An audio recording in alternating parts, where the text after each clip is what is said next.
ಯೆಹೋವನೇ, ಮೊರೆಯಿಡುತ್ತೇನೆ, ಬೇಗನೆ ಬಾ. ನಾನು ಮೊರೆಯಿಡುವಾಗ ನನ್ನ ಕೂಗನ್ನು ಲಾಲಿಸು. ಶನಿವಾರ 6ನೇ ಜುಲೈ 2024ನೇ ಇಸ್ವಿ. ಈ ದಿನದ ವಾಕ್ಯ ಧ್ಯಾನಕ್ಕಾಗಿ ನಾನು ಆರಿಸಿಕೊಂಡಿರುವಂಥ ವೇದ ಭಾಗವು ಶ್ರೀ ಮಾರ್ಕನು ಬರೆದ ಸುವಾರ್ತೆ 8ನೇ ಅಧ್ಯಾಯದ 3ನೇ ವಚನ. ಇವರನ್ನು ಉಪವಾಸವಾಗಿ ಮನೆಗೆ ಕಳುಹಿಸಿಬಿಟ್ಟರೆ ದಾರಿಯಲ್ಲಿ ಬಳಲಿ ಹೋಗುವರು. ಇವರಲ್ಲಿ ಕೆಲವರು ದೂರದಿಂದ ಬಂದಿದ್ದಾರಲ್ಲ ಎಂದು ಅವರಿಗೆ ಹೇಳಿದನು ಎಂಬುವಂಥದ್ದೇ. ಕರ್ತನಲ್ಲಿ ಪ್ರೀತಿಯುಳ್ಳ ದೇವ ಜನರೇ, ಶುಭೋದಯ. ಯೇಸುವು ತನ್ನ ಜನರಿಗೋಸ್ಕರವಾಗಿ ಚಿಂತಿಸುತ್ತಾ ಅವರು ಕ್ಷೇಮವಾಗಿ ಹೋಗಬೇಕೆಂಬುವಂಥದ್ದೇ ಆತನ ಇಷ್ಟವಾಗಿದೆ. ದೇವರ ನಾಮಕ್ಕೆ ಸ್ತೋತ್ರ ಉಂಟಾಗಲಿ. ಕರ್ತನಲ್ಲಿ ಪ್ರಿಯರೇ, ಈ ವಾಕ್ಯ ಧ್ಯಾನ ಮಾಡೋಣ. ಈ ದಿನದ ವಾಕ್ಯ ಧ್ಯಾನದ ಶೀರ್ಷಿಕೆ, ಯೇಸುವು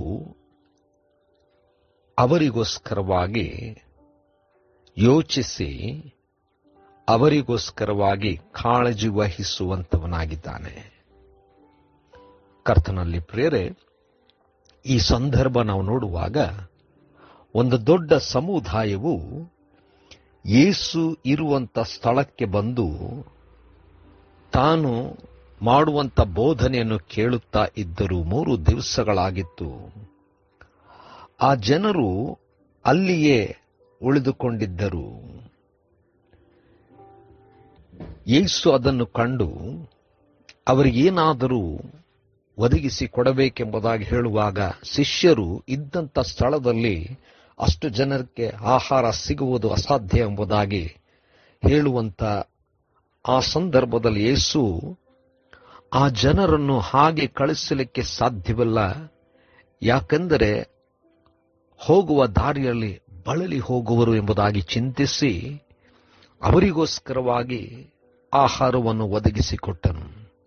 ಕರ್ತನಲ್ಲಿ ಪ್ರಿಯರೇ, ಯೇಸುವಿನ ವಾಕ್ಯವನ್ನು ಕೇಳಲಿಕ್ಕೆ ಬಂದಿರುವಾಗ ಆ ಜನರು ತಿರುಗಿ ಹೋಗುವುದರ ಬಗ್ಗೆ ಯೇಸು ಸ್ವಾಮಿ ಆಲೋಚಿಸಿದನು.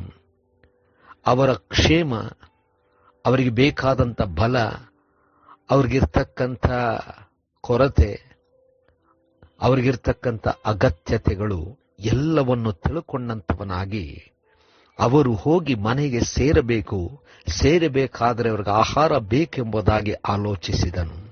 ಕರ್ತನಲ್ಲಿ ಪ್ರಿಯರೇ, ನಮ್ಮ ಸ್ವಾಮಿ ನಮ್ಮ ಪಯಣದಲ್ಲೂ ನಮ್ಮೊಂದಿಗಿರುವಂಥವನು, ನಮ್ಮ ಪಯಣಕ್ಕೆ ಬೇಕಾಗಿರತಕ್ಕಂಥ ಎಲ್ಲ ಬಲವನ್ನು, ಬೇಕಾದಂಥ ಅನುಕೂಲತೆಗಳನ್ನು ಅನುಗ್ರಹಿಸಿಕೊಡುವಂಥವನು.